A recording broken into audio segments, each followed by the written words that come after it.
Hello and welcome to another segment of Western Wisconsin Journal. I'm Jamie Johnson, the legal and government correspondent, and we are interviewing mayoral candidates.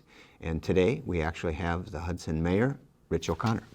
Rich, thanks for coming on. Jamie, thank you for having me. Our viewers may recognize you. I've had you on as a guest several times already.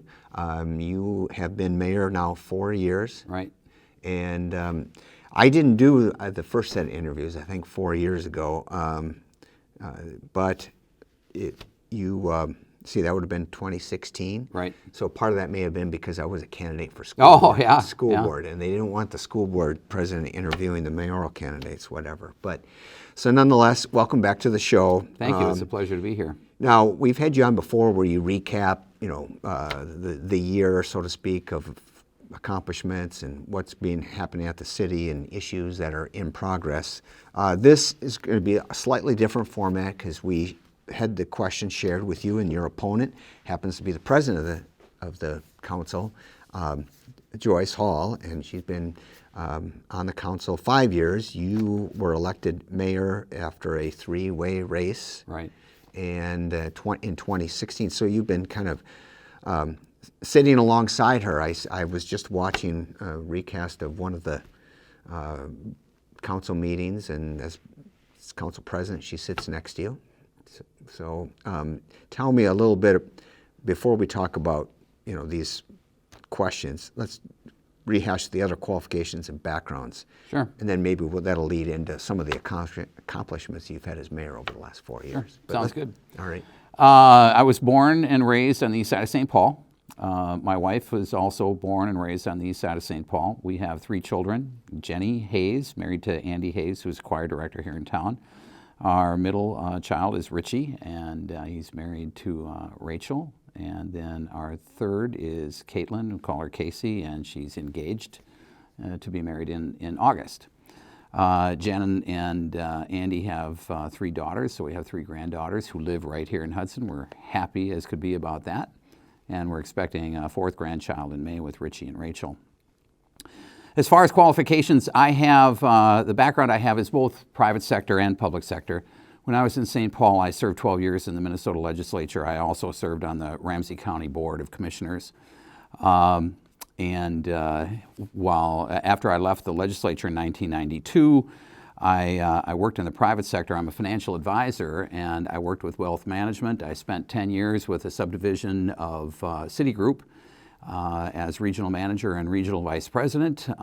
Did that, I don't know if I said 10 years, but that was it, 10 years. Was also regional vice president of wealth management for M&I Bank when we lived here in Hudson. We moved to Hudson in 1999. And our 2 youngest kids went to school here. They went to EP Rock and then middle school and graduated Hudson High School.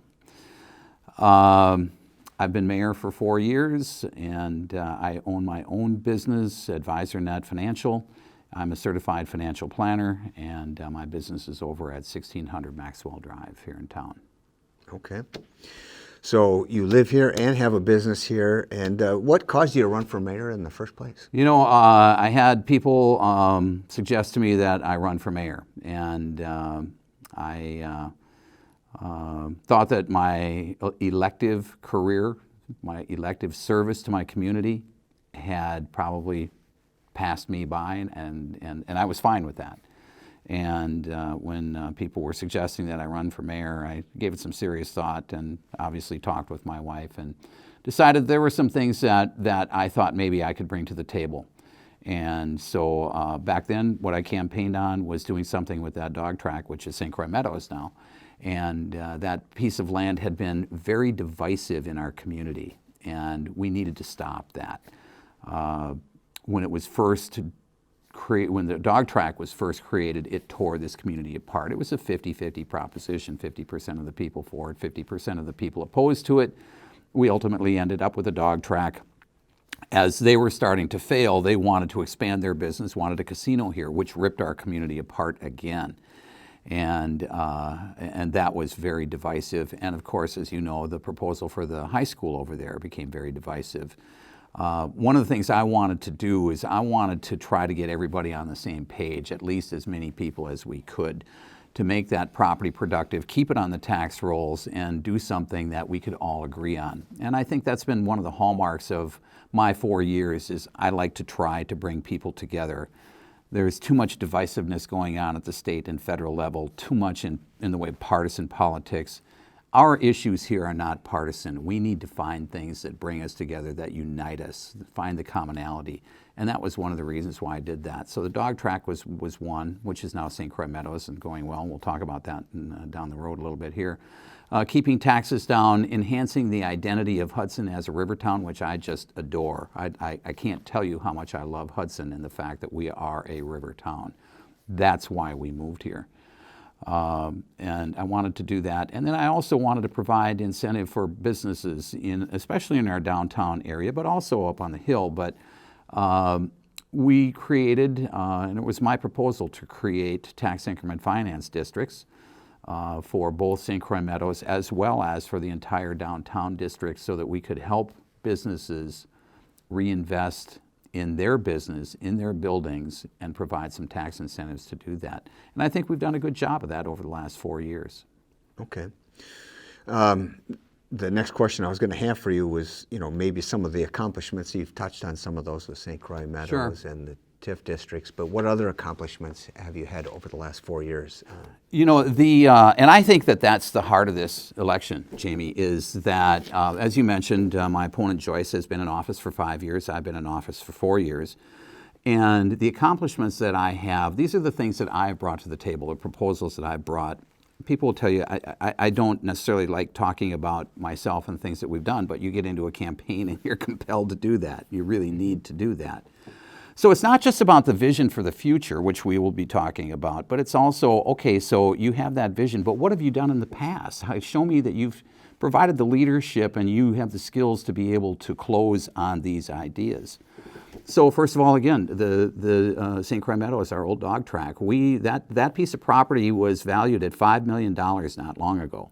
Generated, as you know from the school board, generated $100,000 in tax revenue to be spread among the taxing authorities that were involved there, the city, county, school district, and WITC.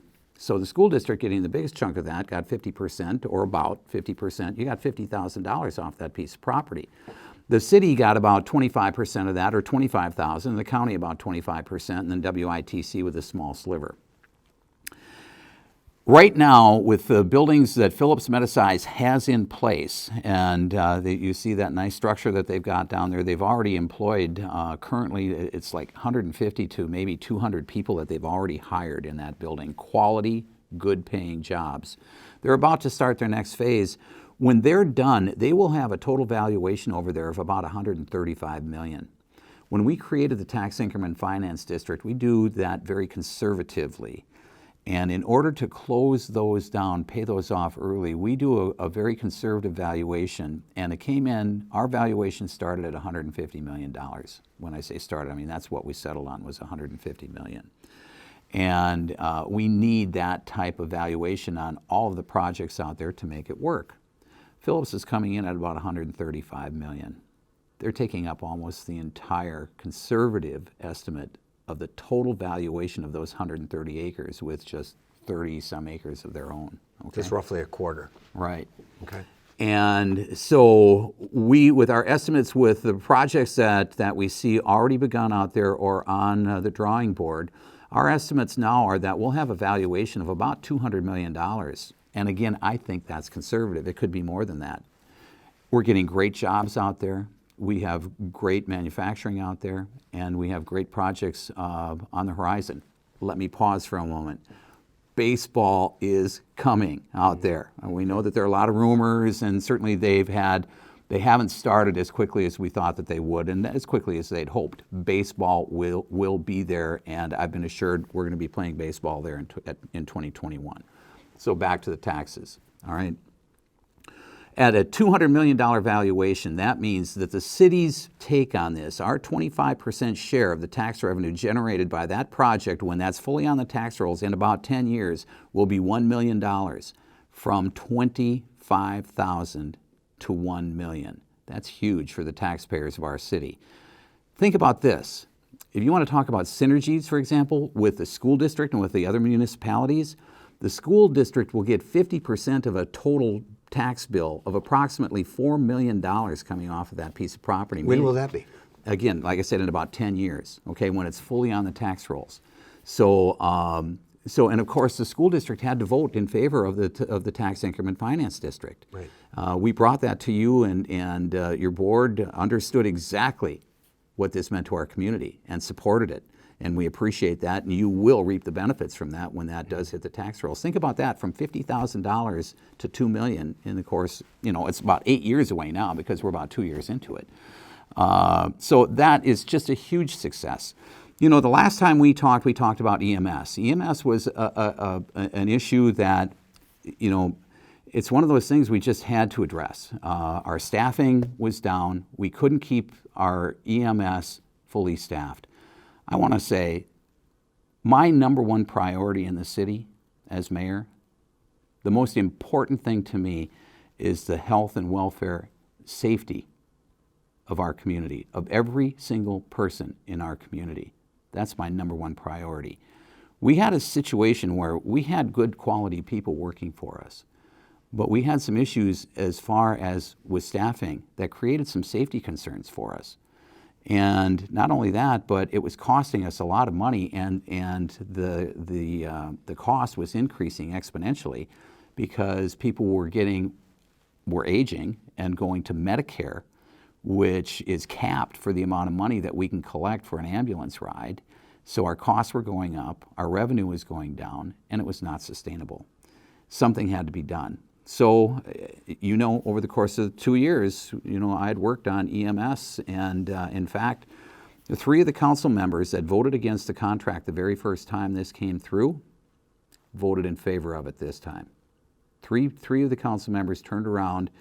As you know, I don't have a vote on the council unless there's a tie. I believe that was the first vote I cast in 3.5 years. And I did break the tie, and I was, I felt compelled to do that.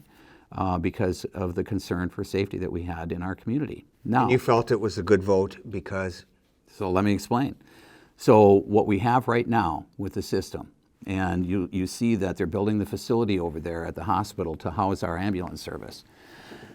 We now have ambulances that are being provided to us at no cost. We're going to save about $1.5 million over the course of the next 3 years, 2 years probably, because we're already in that phase, that we didn't have to spend, all right? The service is being provided for free. Each ambulance, 2 ambulances, housed right here in Hudson, starting their shifts here, ending their shifts here. Both of them have 2 paramedics, where before we only had 1. Here's the key, response times. This is what gets right down to safety. Our response times to get an ambulance on site when a call comes in went down from 9.5 minutes to 4.5 minutes, and that happened in the very first month. Think about that. The response time to get an ambulance to a call was cut in half. That goes directly to the safety of the people in our community. Am I happy that we had people that had served our community for a long time very faithfully that lost their jobs over this? No, I'm not happy about that. Am I happy about the quality of service that we have replacing those people? Absolutely. It was the right thing to do. All right. So we've got about 8 questions, and I got more on the some of the things that we did. Just if you want to keep going, that's fine. I'd love to. I want to talk about the library. Library is important to this town. We have a new library director, Tina Norris, who is doing a fabulous job. And I was on the committee that hired her, and she has come in and taken over and done a great job with our programming. While I was on that board, I was there before I became mayor, and I helped stabilize the funding. I think everybody knew that we had one serious funding issue there. Helped stabilize the funding, helped create the private-public partnership between the city and our joint area library partners and the Hudson Library Foundation, which is up and running and doing a fantastic job in raising money to augment the money that comes in from our partners. And all of that goes once again to the programming for our kids. It's fabulous. I recommend, if you have not been to our library, everybody get down there and look at the library. Just recently, last summer, as far as the environment, we had water gremlin that wanted to come in here. And they are out of Minnesota. They make lead sinkers, and they had a process where they were using chemicals And the chemicals, first of all, created an air pollution problem in White Bear Lake, and then created a water pollution problem as the chemicals were leaching into the ground underneath their facility. They were shut down. That operation was shut down in Minnesota by the Pollution Control Agency. They were fined $7 million. They actually got shut down twice and fined $7 million. They came moving over here. They somehow secured a permit from the DNR. When we were alerted to this, it took us 3 days. I immediately called the city attorney, as well as Mike Johnson, our community development director, and we sat down and said, these people are not welcome here and we've got to keep them out. Within 3 days, they were moving their equipment out of the city of Hudson. That's an important thing. Most recently, parking I'm sure is on our list to talk about. It was my proposal to offer senior citizen parking, 65 plus and older can park for free. If you're a resident of the city of Hudson, you can park for free in downtown. One of the things that's dear to my heart is that on Martin Luther King Day, we were actually meeting. We had a city council meeting, and I was embarrassed that we were actually meeting that night. And that evening, I proposed, and the council approved, making Martin Luther King Day a holiday here in Hudson. And so I'm very proud of that, and it's something that should have been done a while ago, I think, but we did get it done. Anything else that you want to talk about? I want to talk about taxes. Okay. Taxes are important. Taxes are huge. They're a huge issue. It's government we have to fund. We have to fund government. We have to fund the services that we have. Over the course of the last 4 years, I promised my constituents that I would do everything to keep their taxes down, and I believe I've done that. 3 years ago, we had a tax increase that was coming in at like 7%. And everybody seemed fine with that. And before we voted, I sent it back, and I told the department heads, "You're going to have to cut. You have to cut." And they did, and they came back, and I think we came in at like 3.5%. We cut the levy considerably that year. This past year, we would. You mean it was a 3.5% cut or 3.5% down increase? to it was a 3.5% increase. Okay, all right. Just to clarify. Yeah, Right. all Thank you. This year, and I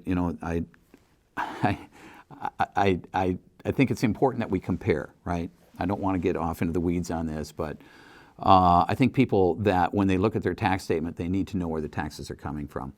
So this year, the school district had, what, a 6% tax increase?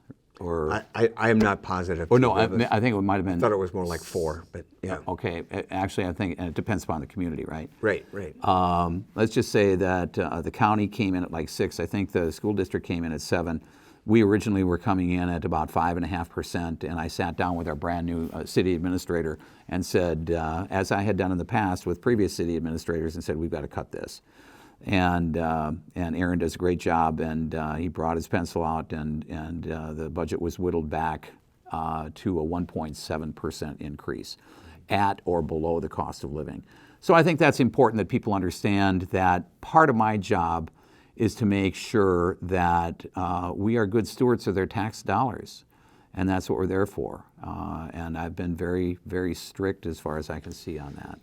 Okay, so you've talked about accomplishments. What do you think, as far as your responsibilities, having been in the job, what do you consider the most important? Because you've had a wide-ranging area here of what you've discussed, but what do you think are the most important responsibilities? Well, number one is to listen to people, right? I mean, I listen to people. When people call, I get emails, I get phone calls, they talk to me on the street.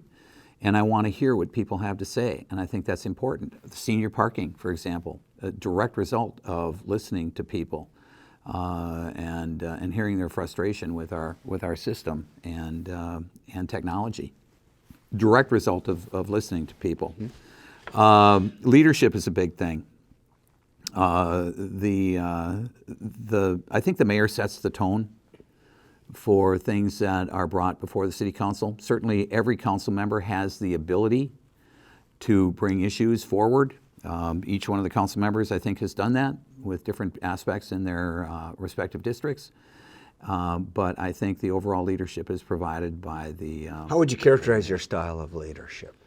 I like to listen to what everybody has to say, and if it's going in the direction that I think is appropriate, I just let it go. If it's going in a direction I think, or if there's some other aspect to the conversation that has not been introduced, I will introduce that.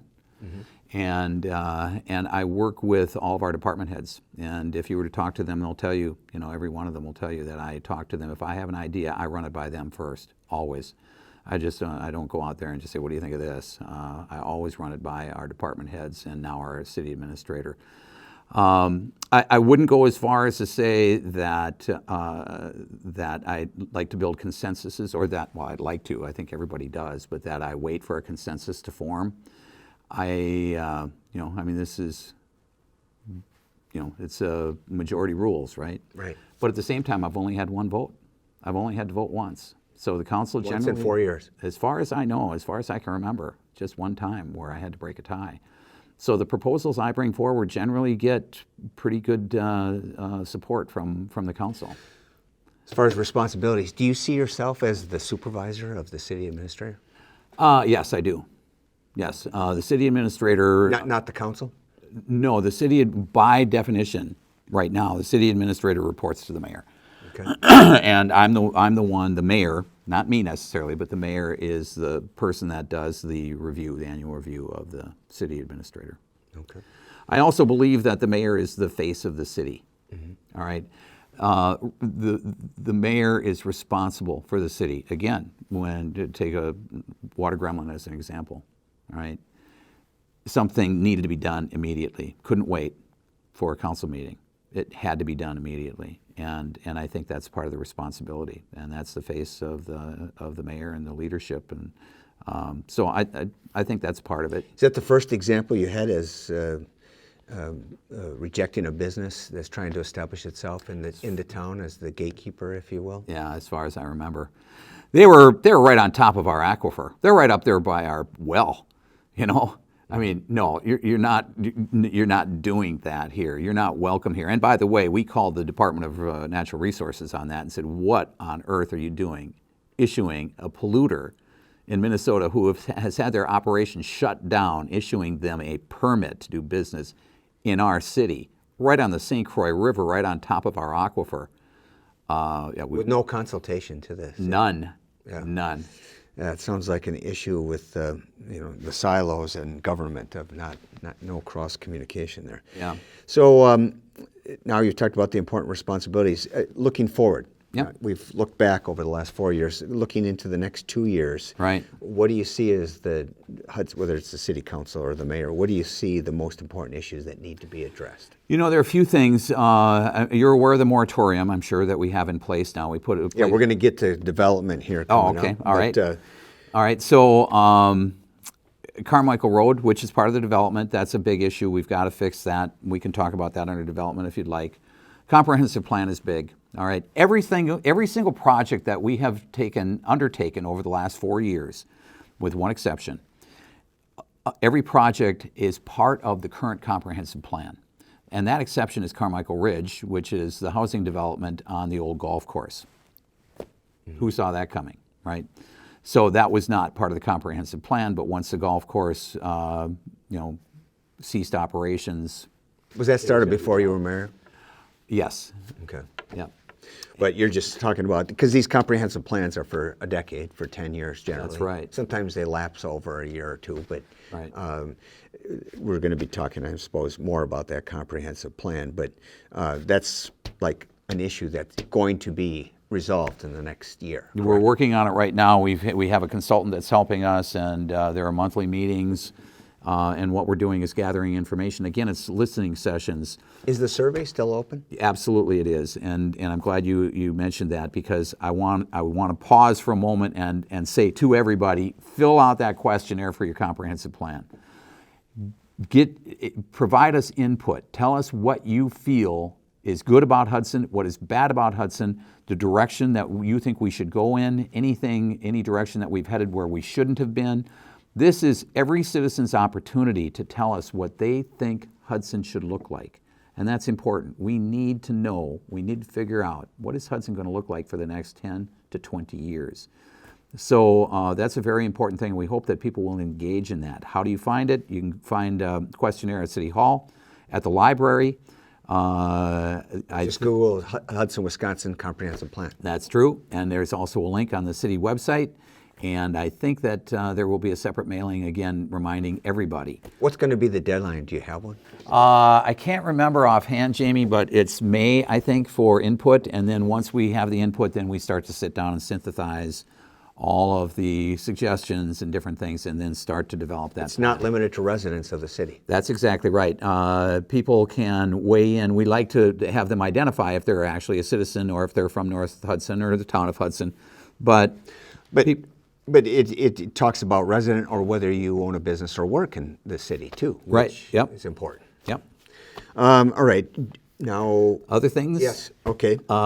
We would like to, we have a situation with our business park up on the hill, all right, our industrial park, which was our last tax increment finance district that got closed out, I think in like 2010 or something. It's at its limit, all right.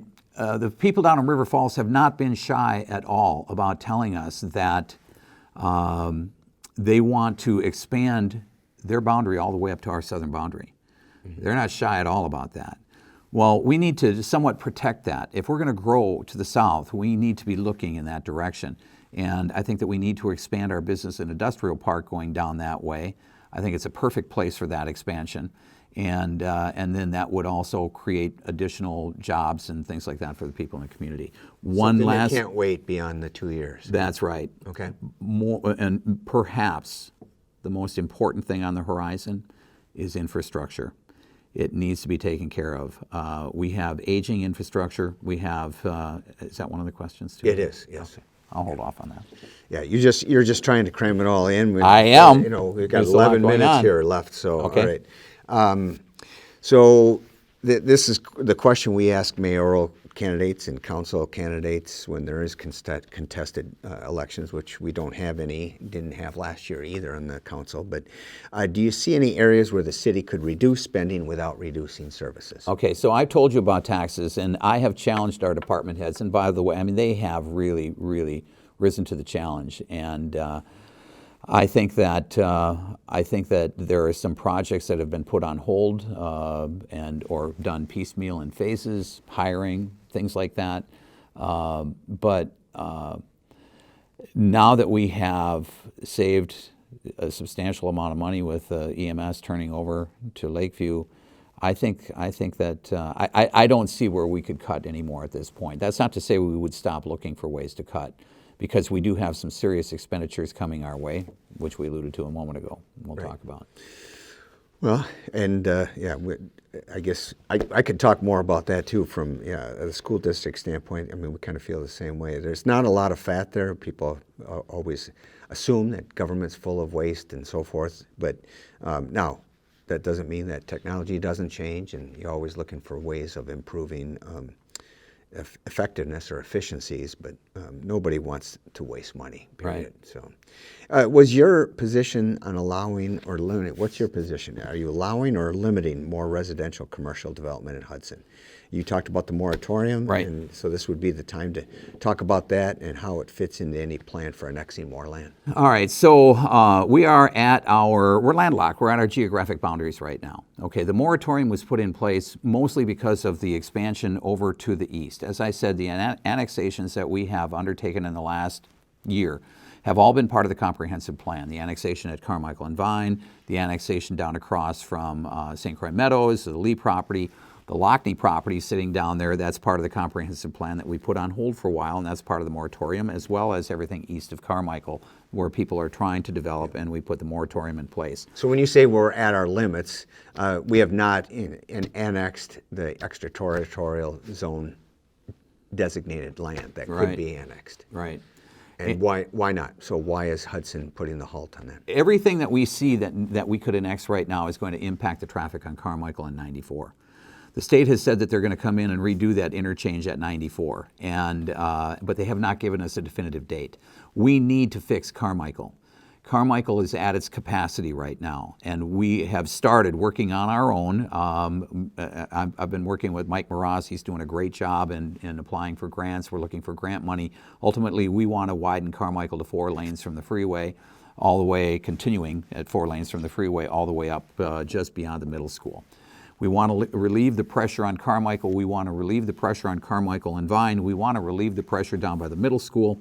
And we want to try to ease things up on Vine Street as well for the traffic in and out of the high school and on their way to the middle school. That's an important thing that we need to do. We cannot add any more property and any more development that affects Carmichael until those issues are resolved. Okay. And so what's the plan then? Other than declaring a moratorium and then now not having further development, where are we at with the state on getting that done? That's a good point. So I had not mentioned the state yet, and obviously we wanted to get the state's attention on this. And we are the economic corridor right now for St. Croix County and for the state of Wisconsin. St. Croix County is the fastest growing, fastest developing county in the state of Wisconsin. Hudson is the corridor to that economic engine. And I learned a fast fact not long ago. There is more traffic coming between Woodbury and Eau Claire on an average daily basis than what they experience between Madison and Milwaukee on a daily basis. Wow. That was eye-opening. And so we needed to get the state's attention. And we have developments that are on hold. We've had to tell them, we've postponed them. And they're significant developments, but they are on hold until we can get the state's attention. Now, we have had conversations with them. I've invited them in, and we've had representatives from the state. Senator Schochner has been at the table with us. Representative Zimmerman has been at the table with us, the county and our city staff, talking to the state about we need help. We need a definitive date on the interchange, as well as a definitive design. We've already seen a design, probably needs to be tweaked a little bit. And we need help with Carmichael. But we're going to start Carmichael without them. And right now, I think I'm meeting with the state in March. Okay, so we've got the commissioner's or superintendent's attention. Okay, well, and the next two questions deal with, the next question is about infrastructure. And so right. Obviously, biggest infrastructure question probably right now is Carmichael. We've addressed Vine partially. Right. You've got the Atwood property that is part of that annexation. Mm-hmm. And you talk about widening Carmichael. Right. Can that be done? Is this what you're talking about, where the Hudson city is not waiting for the state? Yes, it can be done. And like I said, we're already in the process of applying for grants. And by 4 lanes, do you mean two on each side? Yeah, 2 on each side. But does that include turn lanes into what's going to be the subdevelopment? Or tough question. I don't know. Okay. I should know the answer to that, Jamie. I can't remember. There will be 2 additional stoplights on there. So, and when we talk about Carmichael, obviously that's a big issue for infrastructure. I want to talk about wastewater for a moment and our drinking water and wastewater. Everybody seems to think, and we hear the rumors out there, that we can't develop anymore because we can't handle the waste. That's not true. We have a big addition to the plant, an upgrade to the plant that will add an additional 33% capacity to what we already have. We did a sewer study not long ago. It came in last fall, or last summer maybe, that indicated that everything that we know of in the comprehensive plan, as well as all those properties that are on hold right now that would remain in our comprehensive plan, with all of that development and everything that we have going on, we would still be good until the year 2040 with our sewer plant. All right. So and part of that is because technology has changed over the last 20 years. That's a big part of it, but we're also going to expand down there. Okay. And that starts this summer. Right. And that's maybe where that rumor started, was about 20 years ago, and the technology, and they sure. said, oh, we're all full, and we can't, and lo and behold, we got Heritage Green, we got, the expansion of the city and so forth. So right. You're not seeing that as being a reins, so to speak, on further development. Not at all. Okay. But the bigger issue is ultimately is the aging infrastructure that we have. We have sewer pipes that are 100 years old. We got water pipes 100 years old. We are just completing a GIS system, Geographic Information System, where every single piece of infrastructure has been identified and is part of a digital system that we can refer to. We know exactly when they were put in, each valve, every duct, everything that went in, we have it mapped. So we know how old they are, we know when they went in, we can watch them for failure, we can watch them for bottlenecking, and especially when we pick up additional development will know what the issues are relative to those developments and how they impact our current infrastructure. But this is a big issue. This is a monumental issue. When we have aging infrastructure like that, it's. Well, how are you going to keep the tax increase at 1.7% replace 100-year-old You pipes just of want to frozen? jam that. Yeah. I don't know that we can. Okay, but we're going to work on it. We're going to do everything we can, and of course, what we would be doing is bonding for this, and we would be retiring old debt, try to take advantage of rates while they're still low, doing Maybe certain some federal things. grants. Absolutely, absolutely. Now, we are running really out of time here, but I want to get to this. You've talked before about Lakefront Park, and you mentioned already the TIF district. Right. But do you have a preference on the redevelopment that's going to be downtown? Do you already have this idea of what you want to push for and what you want to keep out? On Lakefront Park? Yes. I have no idea on anything I want to keep out necessarily because I haven't seen proposals for that. But I can tell you what my vision is for as far as better access to the park and to the river. And we need to raise the boat launch. High water seems to be the new normal. We can't afford for and this has nothing to do with revenue, but as far as access to the water, we just can't afford to have people not being able to get there for Like putting half up a the not summer. welcome sign. Right. So we're going to have to raise that boat launch. I want to put a boardwalk in down there where people, an 800-foot boardwalk from the dike, essentially, all the way down to the boat launch. And that would be for our citizens to be able to walk, and visitors and tourists to be able to walk on the water, feel the water on a dock instead of up on a wall, right? Okay. And people like walking docks, walking up and down docks. I want it accessible. And more importantly, maybe, is that it would be tie-alongs to bring those anchors that are sitting out there in that bay every weekend, every day in the summertime, to bring them into our community and shop in our stores and eat in our restaurants. Last thing, we got to touch. We got 30 seconds here. Parking? But parking. Good. You got answer me this. So why the exception for the 65-year-olds that are residents? But if I happen to live across the street in the town of Hudson, then I'm not welcome to have this parking free. I don't like. I mean, I have a bigger issue with parking that I want to talk about, but I'll answer that question. I don't like it framed quite that way. It's not like they're not welcome, but we're taking care of the taxpayers of our city, just the same as any other municipality would try to take care of their taxpayers. And but I thought it wasn't a municipal issue. I thought the parking was a business issue. So it is a business issue. All right. But let me just say this. I started, my proposal, my idea was 54016, our zip code, which includes North Hudson, town of Hudson. Right. And I was convinced that we need to start small first, and let's see what happens. So it's a work in progress. Could we expand it? Absolutely. What's your other parking issue? The other parking is that, like I said, parking is not necessarily a city issue, the city government, okay? The whole parking issue is driven by, and I'm not throwing anybody under the bus here, but this is the reality of the situation. The whole parking issue is driven by the Chamber of Commerce and the businesses downtown.